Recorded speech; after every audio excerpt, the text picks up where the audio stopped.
hate this. I hate introductions. I thought you, oh, thank God you hate introductions. I thought you were going to say you hate me. And I was like, I mean, like, there are a lot of people who hate me, but if you hate me, you clearly have no taste.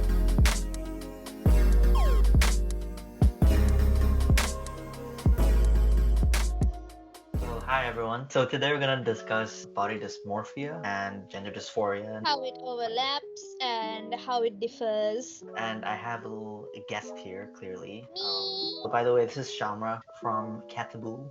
That's her channel. I will link it below or put it somewhere. I don't know what's happening yet exactly. She's had some experience with Body dysmorphia. and I'm trans, so I've had experience with gender dysphoria. We're kind of gonna just discuss our experiences with it, like the similarities and differences, and yeah, basically how we should be more aware of these similarities, because there's a lot of people's experiences where they've confused the two either way. Before we start, I would actually like Shamra to introduce herself a bit. You could talk about your channel, talk about yourself, talk about how your experience is relevant to today's discussion. So go ahead. Hi guys, I'm Shamra from Kataboo. I run an art and commentary channel. Just last week, Nate and I collabed for a video where we reacted to transphobic memes, so you can check it out on my channel. So basically, I've had an eating disorder for a few years. Don't worry, don't be sad, I'm recovering now. So it was an anorexia. And because of that, naturally I developed body dysmorphia. And I still have it. And a few months ago, I came across a tweet talking about how the OP of the tweet, they talked about how because of how little gender dysphoria is talked about in society, a lot of people now tend to overlap their feelings of body dysmorphia and they chalk it up to gender dysphoria. Hey everyone, just an important correction. The OP of the tweet thought their gender dysphoria was body dysmorphia, not the other way around, but the general point we're about to make still is important, so just keep that in mind. Thank you. And since being trans, like, trans is such a buzzword now that a lot of people immediately like jump to the conclusion of like, oh, like this feeling of being uncomfortable with my body, maybe it's because I'm trans or non-binary, when it's not. Like, it's something that they need to like sort out with a therapist or a counselor. So basically, I thought it was interesting because like I have my experiences with body dysmorphia, and a couple of years ago I genuinely thought I had gender dysphoria because I couldn't really tell the difference, because there wasn't much on the topic, and it's not really something like, neither of these things are talked about in Asia. So I'm glad that I didn't take any drastic steps because of those feelings, which I couldn't have taken because it's Asia anyway. No, yeah, that's true. And yeah, the way that you mentioned it, right? When I think back to my first experiences of being uncomfortable with my body, I could have easily also confused it for body dysmorphia, because I remember like this one memory of looking at myself in the mirror. I think I was just like, I don't know, 14, 15, I don't know, can't remember, but I remember just like looking, I felt the disconnect, and it was more like around the hip area. And I just didn't understand what it was though. Like I was just literally looking at the mirror being like, this is odd. This is weird. But I didn't actually like connect the dots, and it could have easily become something else. But luckily, I mean, I don't know what I can do. I think it's more dangerous, possibly, although we have a tweet that shows otherwise, but it's more dangerous to confuse body dysmorphia for gender dysphoria, right? Because if you go through the whole transition, it's very hard to get back to how you were, especially if you inject testosterone. I heard your voice doesn't really go back. Yeah, I was off tea for 2 months before, 2 or 3 months, and it might have changed my voice a bit, but it was still deep. Very masculine, yeah. Yeah, exactly. When you mentioned talking about your hips, it just occurred to me that cis girls and trans men probably have really similar experiences with their body that they might confuse with one another. Because as a cis girl myself, I have a lot of discomfort with my chest. This is gonna sound really odd, but growing up, I did not want to have boobs. Like, it's like a weird thing. Like, I wanted to either have perfect boobs or no boobs at all, like completely flat-chested. And if I had been younger and I had known like most of what I did about being trans, I would have thought like, hey, this might be a sign of gender dysphoria. I would have thought it was like me feeling dysphoric about my chest, but it's not. It's just gender sorry, I'm getting so confused with the terms. It's just body dysmorphia acting up, and like it manifests in weird places, and like the hips as well. For myself, I don't like the curvy look. I prefer just being average, Like in the mid, like in the middle. Yeah, because like I used to have issues with being too skinny, and then like now I'm more of a normal normal human, healthy size. But yeah, I don't know, like it was really, I never saw myself as like the womanly curvy type, and I don't want that for myself. It's very weird, especially now when the beauty standard is curves. Yeah. So how do you feel now? Now that the beauty standard is curves, does it change the way that you view your body at all, or are you still? It actually, like after when the beauty standard, like uh, I think it was about 2014 when I was aware how like the beauty standards was going from like the skinny models of like the early 2000s and the 90s to like curvy like the Kardashians. It made me very uncomfortable. In what sense? Cause like, okay, when you look at my body from the front, it looks like I have curves, but I don't. When I stand to the side, I'm just like, oh. But yeah, it just makes me uncomfortable knowing that I have a womanish figure. I would say I'm like being thrust into being like sexualized in a sense. Okay. Yeah. So your issue, let's say, with having a more womanly like figure Yeah. is the fear of being like sexualized in a way. Yeah, because you know how I dress, right? It's not sexy. I mean, it's just, yeah, like it's chill. Yeah, it's a lot of oversized stuff. Yeah, that's interesting because I know that there's a lot of, especially people who thought they were trans men and then they transition. It's usually Yeah. either because they were scared that they would be sexualized or because they experienced like trauma, right? Yeah. And then they kind of wanted to either escape that from happening again, or they want to escape their body because it experienced that trauma. So it's really interesting that you bring that up because you're a cis girl, a woman. Yeah. You know, we're older. We're older now. You're a cis woman. Please no, I'm still young and fresh. Okay. No, but I mean, like, you do identify Yeah. as female, but you still have an issue with being seen as womanly, but that's not Yeah. trans man, not white. Yeah. So yeah, I mean that's I never realized that. I didn't actually know that could happen. Actually, when I was like really deeply into my anorexia, I used to be on a lot of internet forums where, you know, like it was like a safe space for me and other, mostly like 90% of them were girls of like anorectics, where we like, it was a safe place for us to talk about everything without being judged or be like, you need help. So I noticed like actually my experience of not wanting to be womanly is something that's quite common with girls with anorexia. It's like an underlying fear of being sexualized, and also we just feel safer with our skinnier bodies. Okay, like safer from any Just- like negative experiences. Yeah, and it's not just like sexual experiences, like in general we just felt safer. A little disclaimer, my experiences are only with anorexia, and it's strictly the restrictive eating one. I've had very little experience with like overeating, bulimia, stuff like that. So please, I'm just putting it out there. I've already had experience with anorexia. Yeah, and generally right now we're talking about our experiences as individuals. Like you can take advice from what we've said, like you can take pointers, but don't feel pressured to think that this has to be your experience. Yeah, exactly. Like everyone's different. Everyone goes through these things differently, and we're just talking about how our experiences have kind of overlapped. But I kind of really wanted to go into the understanding of, because you know there is something called body dysphoria. Yeah.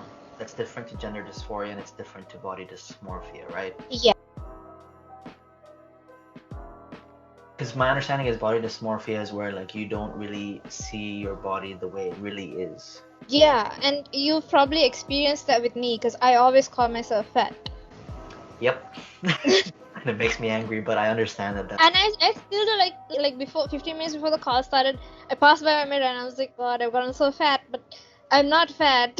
So Yeah, it just not. doesn't register to me. Yeah, so like that's the thing. Like your experience has been body dysmorphia or also body dysphoria. I'm not sure because I've never actually, now come to think of it, I've never actually looked into body dysphoria. Okay, so let's do 5-minute interlude. Let's go to the definitions of all three to be honest. Yes. Well, here we go. Oh, this is dysmorphic. See, they don't have. I would say generally, like, body dysphoria is seeing your body as it is, but being very uncomfortable with it. Like, is it like insecurities intensified? I was thinking more on the lines of body dysphoria is more of the disconnectedness, and body dysmorphia is like you can't see what's in front of you, or you feel something different from what's actually there. Yeah, like if we think about gender dysphoria, it's being uncomfortable with certain parts of your body, but the only difference why we call it gender dysphoria is because it's related to Gender.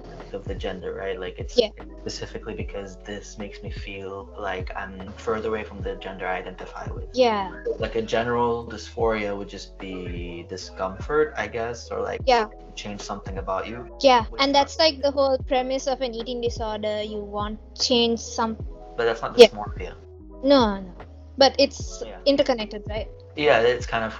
It's just that if you talk about body dysmorphia, it's like disconnected in a different way, right? Like it's literally not seeing it. Something that's always like been at the back of my mind is like, is it possible to have body dysmorphia without an eating disorder? I'm sure it is, right? You can have like working out something, but your eating habits could be fine. Yeah, like people have body dysmorphia, like people go to the gym, might get obsessive and not see that they actually have been making gains or whatever, and they keep pushing it harder and harder. I think even trans people, but I'm gonna say like trans men or like me specifically, I go through times where it's because I'm insecure still, I'm not completely like, okay with myself. I might actually be experiencing some body dysmorphia sometimes because I might be like, oh, like my hips are too wide, or like you hear it a lot of my height or whatever, and like you talk about your height and your shoulders a lot. Yeah, I was about to say my shoulders next. Or like my shoulders are too narrow, and like someone else might tell me like, no, like your body's actually quite boxed, like. If I were to draw a doodle of you, I'd just draw a box with a head. Thank you. That's the nicest thing you've ever said to me. But yeah, so like, even though I do go through gender dysphoria, I actually still go through dysmorphia in a sense, but I'm not like. And that's not an eating disorder, right? That's just it's not related to eating. So yeah, I mean, I think that kind of clarified. I think both kind of conditions have a disconnect. It's just whether you're seeing reality and you feel disconnected from that reality, or it's disconnected because you literally don't see the real thing, right? So I remember something interesting that you told me before when you copied me one day and you chopped off your hair. I didn't copy you one day. I wanted to have healthy hair. Okay, so I chopped it off. Yeah, and I remember you told me. Tell your experience with that. Okay, so basically, when I was younger, I was very insecure about my curly hair. So I would chemically straighten it for a few years. But then after I chemically straightened it, I also had this brilliant idea of like bleaching it and dyeing it. So like I went from like pink to purple. Basically, my hair was fried. It would like you could like do this and it would break. I'm sorry, my cat, my darling, sweetheart. So when I used to chemically straighten it, like after a while your roots start growing and obviously it grew back curly. One day I just decided like, hey, instead of going to a salon to straighten out my roots, I'm just going to cut everything off and grow it back curly. It was just like this massive overwhelming feeling of I don't like this anymore. So when I cut it off, there was so little like curly hair that had grown that it was basically a buzz cut. After like 2 days, when the whole like rush, because like the first 2 days my friends were like, oh my god, Shamra, oh my god, and then after that died down, it just really hit me. Like to me, I didn't look like myself at all.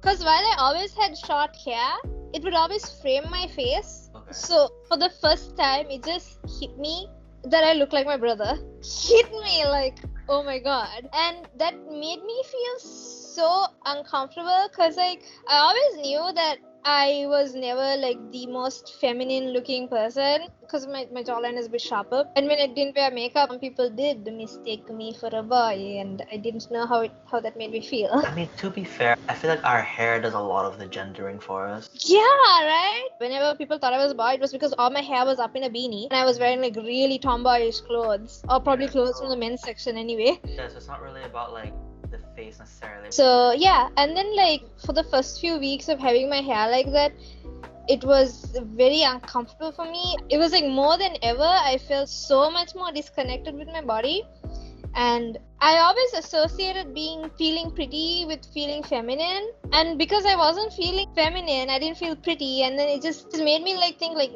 is there something wrong with me? Maybe I'm non-binary because I'm not feeling feminine anymore.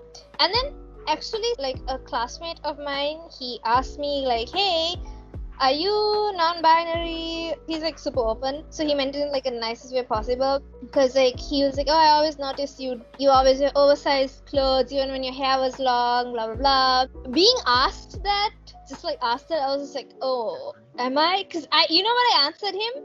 Like Yeah. I said, I don't know. Yeah, because you're just like lost. It's like Yeah, I was so lost. So I think the feelings only started to go away once my hair started growing out more, and then I felt like good enough to put makeup on again. wow. It It's was a roller interesting how coaster. much. Yeah, it's interesting how much our identity can be affected by our Yeah, hair, which is why like even for trans men or like well even trans women, trans people like getting that haircut or the yeah, maybe growing out your hair or getting a wig can be such a exhilarating experience, right? yeah, such a milestone to like get over, and that just shows it. I feel like even now, because I'm growing out my hair right now, right? Like this, it's fine, and when it goes like when it's dry, and it goes poofy, it's all good. But then like when it goes poofy, I tie it back, right?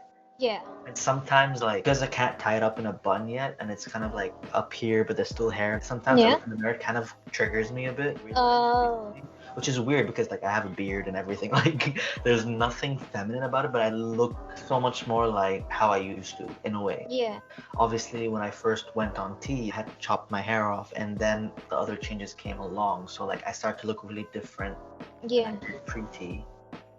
But now it's like actually you're not, which is good in a way because you know that helps my family members hopefully one day come to accept me. yeah. Come to terms with it. Yeah, but it's just like, oh, okay, like when I have my hair long again, I kind of look the same but with some facial hair. It's weird. I feel like it could possibly be triggering, right? But Yeah, it's something that you have to be more aware of, like yeah. everyone. Like our identities shouldn't actually be so attached. To our appearance, right? Appearance, yeah, like hair. And like it's so like gender is based so much on hair, like just Crazy. hair. Is it right? Because when you think about it, how many when I was younger, I was always the girl with short hair. Cause like in my class of 30 students, for years I was the only girl with short hair. It used to be like my brand, and it's just crazy, right? So it's like 1 in 30 girls who have short hair, and then like you barely see in Asia, especially you barely see boys with long hair, right? Really? In my country, in Sri Lanka, it was a rule in school. You cannot have long hair if you're a boy. Buzz it. Yeah, that's the thing. See, like they put these expectations from Yeah. school and stuff, and they make it seem like it's very gendered. And so this is another thing that could lead people to think that they're trans or not. They're like, if I'm not a girl, why do I want to have long hair? Yeah, we have to really show that that's not. This is a perfect example. You kept your hair short, and I'm like growing out my hair. Yeah. And so it just shows how complicated it is, and that gender is so much more in like Deeply. about Yeah. outward appearance, right? And this is the important thing to avoid. I mean, this is what like have you read Judith Butler's works before? She's like one of the first academics that talked about gender and stuff. So she talked about how a lot of gender is a performance. As a performance is, it's tied deeply with appearances, and you can even call it like costume in a sense. So yeah, it's so interesting. Yeah, I mean, definitely. I think there's, you know, as you said, there's gender identity, and then there's the expression of it, right? And Yeah, it doesn't have like just. I'm still the same person whether I cut my hair short or not. You're the same person whether you cut your hair short or not. So this is why this kind of conversation is important because yeah, it can be detrimental in either way, right? Like if you're trans yeah. and you think that it's just body dysmorphia, then you might go like a long time without getting the treatment that you should get. And then you'd feel like really terrible about yourself because you'll be trying therapy for body dysmorphia, and when it doesn't work, it's just you'll think your body dysmorphia is intensifying. And if it's the other way around, it could have a lot of like biological changes that you don't want to keep. Yeah, exactly. Yeah. Yeah. So it's actually bad either way, but I feel like even more. Yeah. Like you said, because right now like trans is such a buzzword, and the thing is like in the end the doctors, especially when it comes to these things, they're much more in your head. Yeah, You're going to describe it to a psychiatrist or psychologist, and they're gonna take your word for it for the most part. exactly. Like you heard about what's happening in the UK right now about puberty blockers, and that's because of one person who detransitioned and she blamed the doctors. So it's very tricky territory. Yeah, and especially like I heard that actually the UK is really, really strict with Yeah, the procedure to get to hormones. So yeah. you cannot really, really blame unless the doctors heard you say I'm trans and said, "Yep, here are the hormones." You can't really blame them because Because they are doing what they can, and it's a very sensitive issue as well, with a lot of laws being like you can't discriminate, you can't do this. So it's a very sensitive issue overall. So I would say it's really important to identify what you're feeling exactly before you make big decisions. And I think that's what a lot of trans YouTubers talk about too. They like the advice they give is like if you feel you're trans, take some time to first pass as the gender that you identify with instead of making like any medical decisions. yeah, exactly. I mean, this is the way, like for me, like my experience was that I only kind of put a label to it, what I was feeling at like 15. Yeah. Even then, I pushed it away, and then I finally accepted it, and then but it took some time for me to even come out to my parents and Yeah. try to get them to approve. And then finally, when I got on T, it had been 3 years since I came out to them, so it'd been like 5 years since I realized. You were like 20, right, when you got on T? I was 21. Okay. Oh, Yeah. so much longer, yeah. So it was quite a while of really exploring before that 2 years of completely living as my preferred gender, because I wasn't at home. Even though at the time I might have been impatient, I'm kind of grateful for it because I really got to solidify that this is Yeah. me, this is what I need for sure. I didn't change my mind, because especially because going from being a teenager to like adulthood, right? Things It really calms you down as well. Yeah, like some people do actually realize that that's not what it is. So I really got to explore that, and I'm really grateful for it because I wouldn't want to regret it. Especially like that's the thing you're told most in Asia, like where they're not Yeah. very accepting of trans people. They're always like, "Oh, you're gonna change your mind," right? So that's a big Yeah. fear. And like the thing is like in Asia, I feel like the repercussions of a person who detransitions, like if they were to be very vocal, if imagine like there are so many repercussions in the UK, it's going to be like tenfold in Asia. Yeah, exactly. It'll be really bad. And actually, while we're talking about it, the detransition rates are not as high as people try to make them out to be. Yeah, it's actually very, very low, but it's like media play again. They're like, ooh, look at this. Like this recent story, right? Like, Yeah, and it's just like in your face so much. yeah, and actually there's a very low percentage of detransitioners, and on top of that, most of them actually detransition because of the society's response to their transition or the hardship they feel because of being trans or because they think they can't pass well enough, so they decide, oh, I might as well just go back.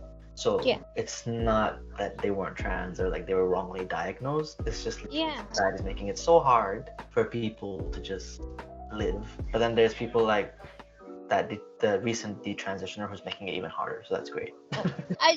I don't understand the thought process behind that person's like actions. Okay, so she detransitioned, but why are you making it hard for actual trans people? Like you should know as a person who had a bit of a trans experience, at least even if it was an internal, you had the external trans experience, you should know how hard it is for trans people. So why are you trying to like make it even worse for them? I don't know, but that kind of just shows how important it is. If you're genuinely someone who is confused or exploring things, like really keep that in mind, really assess why. Like we said, like me and Shamra had a similar experience of not wanting to appear very womanly, right? But like in Shamra's experience, it was because of the fear of sexualization maybe, or anything, any negative attention, you'd say. Yeah, and also I feel like I'm a person who gets mistaken as a child really often, and that's its own can of worms. But for me, it's like when you look more womanly or like more adult, like you get assigned a lot more responsibility. Like you just have more pressure on your shoulders, just like from people in general. They just expect you to be like the adult in the situation. Yeah, so those were kind of your reasons, and then Yeah. On my end, it was like literally because I'm like, I don't identify as Yeah, you don't identify as a woman. seen as a woman generally, not the sexualization. And in Yeah. fact, this is actually one of the things that I really don't connect with, cis women on at all. Like, despite living up to 15, identifying as female, I don't know the experience of Yeah. like Of being seen being that sexual. way. Yeah, even though like clearly people experience it from a very young age, catcalling and whatever, and I just never, luckily, but I I literally think don't know that's what the also to experience do is. with how feminine you look Yeah, as so well. that just shows that Yeah. the experience is very different, and you really have Yeah. to reflect on why You're you feeling want this way. this. Yeah, like why is it that you think you want a flat chest? Is it because you think all or nothing, or Yeah. is it because you don't identify in the gender that you were assigned? Also, sometimes with body dysmorphia, it doesn't have to have anything to do with society or sexualization or anything. Sometimes you just think, I'd look better like this. Yeah. And like body dysmorphia, because it's so intricately connected to my anorexia, it comes from this place of needing control. So I used to I need to control like every single aspect of how I look. So I would think like, okay, so if I had a flatter chest, XYZ clothing would look much better on me, and I'd be able to like look more presentable, blah blah blah. And it was just, it's like a whole slew of thoughts. And during those few years when my anorexia was like the worst thing ever, like the worst it got, I feel like my brain literally could not stop thinking about numbers, because like calories and like measurements and everything. So it's just like you really need to ask yourself what you're feeling, otherwise it's just gonna go haywire. Yeah, and just like the post, like the tweet we saw, right? Like someone who they actually had gender dysphoria, but they thought it was dysmorphia and they were starving themselves. Because I know of a lot of trans guys who lose weight and basically Yeah. being anorexic. Because a lot of feminine fat is around like the hips and the bust. So as soon as you lose the weight, you just immediately look more masculine in a sense. Yeah, so like that's exactly it, right? Like you could do the same thing. You like the Yeah. symptoms appear, but you have to really dig deep. Also, it's really helpful to talk to a therapist or counselor. I didn't talk much to a therapist, but I had a counselor and I would like walk through these feelings. It just sometimes it really helps to have an outside, like a professional voice way in as well. Definitely, and I would also say like talk to your friends. Yeah. Like I did that a lot for different reasons, but when I was really lost and Yeah. I would ask my old friends, like people who grew up with me, I'd be like, was I always this way? Because I feared that I only put on the performance of a man. Like Yeah. I thought I was trans, but they'd kind of validate that, oh, you were always kind of This way. whatever. Yeah, so talking to your friends really can help you, and then like in your case, maybe they can be like, well, they can kind of clarify things with you. They know certain aspects of you that a professional would never know. And they also, like, one important thing about friends is they know certain behaviors of yours that you would never think you had. Exactly. And yeah, then usually like if you've had a long time friend, they've seen you through a lot of phases. Yeah, they've seen you essentially grow up in some senses, so Yeah, basically talk to a professional, talk to a friend. If you are lucky enough, talk to your talk to your parents. Because if you have very supportive parents, they've been there every step of the way. I think this was like a really good like conversation about this to really see how body dysmorphia could look really similar to dysphoria. Yeah. And the difference is just like why, like why do you feel this way? Forget what it is that you're feeling. Just like go down to the root cause of it, and that should clear things up. And use whatever resources are around you. Research it. Yeah. One thing I wanted to say was when you have massive changes in how your body looks, body dysmorphia just goes through the roof. Do you mean like puberty or something? Sometimes it's puberty, sometimes you lose or gain weight really fast, and then like when you do that really fast without it being like a slow process, your brain doesn't exactly come up to speed. But how did you, that moment when you thought you were non-binary, or you could be, you were questioning it, what helped you realize you're not? Was it just growing out your hair, or was there more to it? Growing out my hair helped, and then I can't remember whether I had this conversation with my friend or with my therapist. I was talking about how because I'm not feminine with my hair short, I feel too ugly to wear makeup, and she was like, what's wrong with you, just wear the makeup. And then What logic? Yeah, don't expect logic from me. But then, like I always wear red lipstick, and red lipstick is very feminine. Yeah. So I think after I started like putting more of a conscious effort into feeling more feminine, like with that effort my hair grew anyway. And I was also like talking through my feelings of my eating disorder with my counselor. So the realizations I gained from those sessions, and then just like putting more conscious effort into my life, it just made me realize like, yeah, I'm not non-binary, I don't want to transition or anything. I would say for the most part, like I said before, like my fashion sense is not feminine, it's mostly oversized stuff, but it just helped me realize, like after a while I came to like this comfortable realization that I can dress androgynous for as long as I like, but I'm still a cis girl. Like I fully identify as a cis girl, and I've had that realization over the past couple of years several times, because I don't really have the most feminine interests either. Yeah, so it just made me comfortable, like knowing like even if I don't have feminine interests, or I don't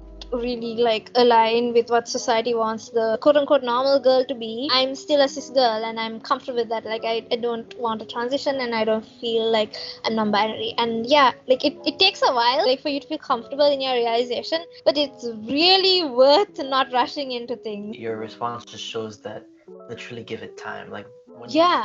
the first moment you feel that discomfort, give it time. If you've just had it's kind of like troubleshooting. If Yeah. you've just made a change to yourself, or you just lost a huge amount of weight or whatever, and Yeah. now you feel uncomfortable, don't jump to like, I'm this, I'm that. Like wait Yeah. it out. Because sometimes your brain just needs some time to process, or sometimes you just need to wait for your hair to grow. Literally. And that takes months. Yeah, exactly. And it's just worth it to wait, whether it's 6 months or a year, Yeah. than to transition, for example, and like realize it was a mistake and go back on it. It's just Because not once worth you it. medically transition, like take something for transition, it's very difficult to go back to what you were. If you detransition from something like that, your body dysmorphia will heighten. For the most part, Yeah. it will just go through the roof, because now you're stuck with a different sort of body to get used to all over again. And then you're gonna have like actual gender dysphoria this time. Yeah, because now you don't align. Yeah, I think this was a very interesting talk. I feel like I've learned a lot about you today. Yeah, I feel like some of these things I've never even mentioned to you, like the whole body, like the curve thing. It's just something that I feel really weird talking about in general. It's also something that it's hard to explain. Like if like a random girl came and told you like, yeah, I don't like having curves, like you'd be like, huh? Honestly, like it's good to hear this from you, because I feel like before this I would have started to think, oh, is this person trans? Possibly, like I might actually jump there. But Yeah. your story has really shown me that it could be for other reasons, and Yeah. it doesn't have to mean that they identify differently from cis. So thank you for sharing your experience. No probs. I hope my trauma helps everybody. Go follow Shamra, check out her channel, watch our collab. To see more of our friendship dynamics over there. Like I said, I do art and commentary. She's actually the person who did my little logo. Mini panini. It's the little. She's very talented and artiste, so check her out and subscribe. Now I'm shy. And I will see you, I don't know, next video. Bye.